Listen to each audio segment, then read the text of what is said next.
В 2025 году в рамках программы развития сельского хозяйства, то есть это уже та программа, которая сегодня работает, которую мы сегодня начинаем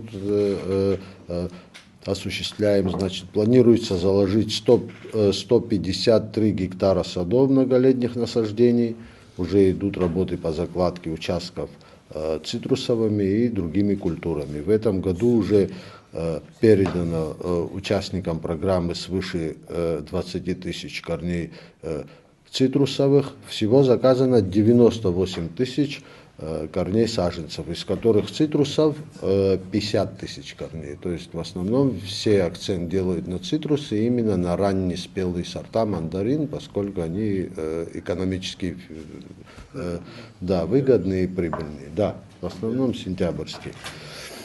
А также 20 тысяч корней винограда. Виноград у нас уже с каждым годом сейчас на второе место выходит после остальных.